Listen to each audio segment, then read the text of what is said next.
Joining me now, Asawin Suebsaeng, senior politics reporter for Rolling Stone, and Meredith McGraw, national political correspondent for Politico. Asawin, we were going to sit here and we were going to talk about the mood right now in the ex-president's orbit, this sense of paranoia. As these new details come to light, what are you hearing about the ways in which that paranoia is growing? Well, not just in the wake of the FBI raid, but growing since at least late May. There has been a broadening sense of paranoia, not just within Donald Trump himself, but within his inner orbit with regards to the variety of investigations, whether they be criminal, civil, or federal. There are almost too many to keep count at this point. They're currently ongoing into Trump and his associates and inner orbit at the moment. But some of the ways that this is manifested in how Trump has been behaving privately is, according to our sources, he has asked a number of people over the stretch of the past few months if they think it's likely that his phones are tapped at his private clubs and homes.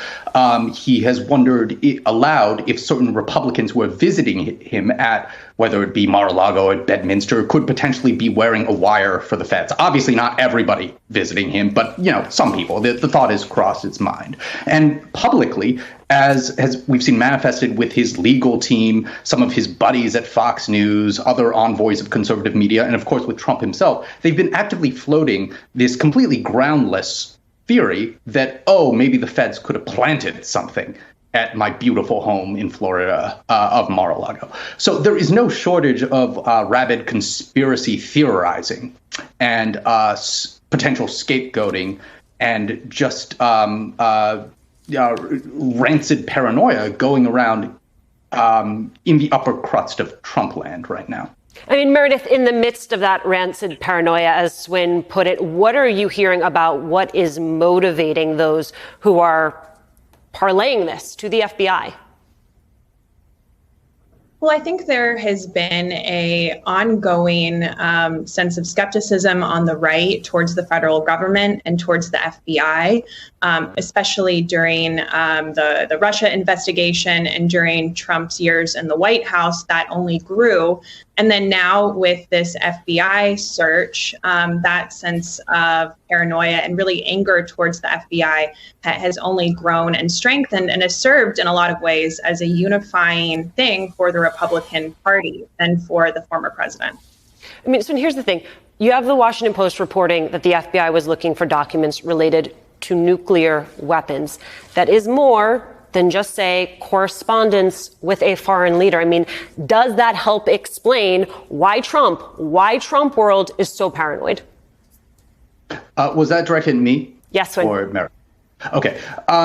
Well, yes, and also there's sort of a cognitive dissonance going on here, particularly with the former leader of the free world, Donald Trump, because as we talked to multiple people who have gone to visit him at Mar-a-Lago over the past year or year and a half, and when it comes to things that he has taken from the White House, he has not always been shy about brandishing them and showing them off to guests during informal tours of Mar-a-Lago. We spoke to multiple people who said that former President Trump, while at Mar-a-Lago, would wave around a sheet of paper or point to or hold an object to show them, to say something to the effect of, these are my mementos from my time in the White House. Obviously, it's not clear if he was supposed to legally have any of those in his possession, and I have no idea if anything as fanciful as the nuclear launch codes were on any of those pieces of paper, but he has, over the past year or year and a half, been showing some of these things off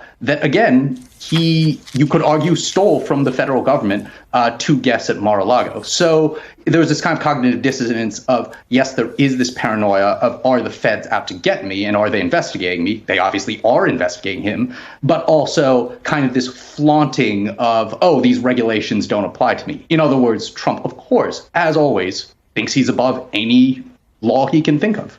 I mean, Meredith, you have elected Republican leaders out there carrying Trump's water. You have members of Trump's inner and outer circles continuing to defend the president, basically using all of the same language he used in his own statement to attack the DOJ, to attack the FBI.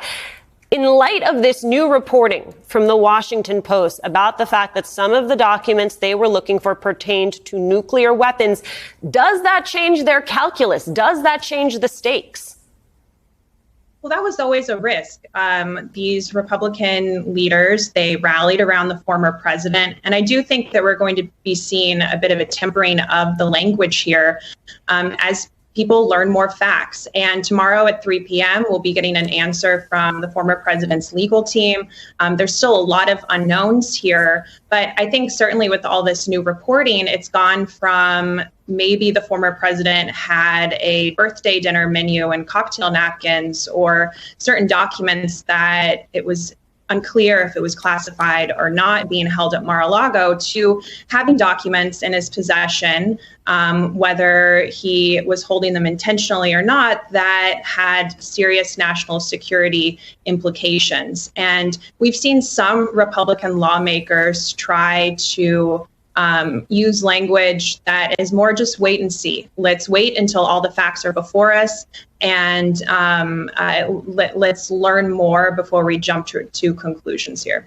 You know, Swin, when I hear you characterize sort of energy, the paranoia that is happening in the Trump inner sanctum, it raises the question for me of whether that paranoia actually makes people more loyal, makes them want to get even closer to the former president, or if there is a fracturing of that loyalty in the wake of that paranoia.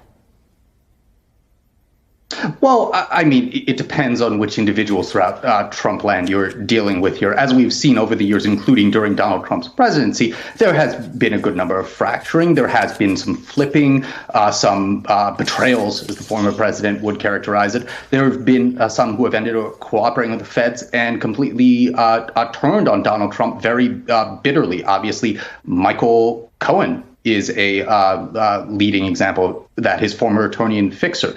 But with so many people, including the mainstream of the mainstream, the upper echelon of the Republican Party and conservative movement right now, they're in a position where even with this going on, they, for the time being, for the foreseeable future, are stuck with Donald Trump. He depends on them, probably at least somewhat less than they're depending on him right now.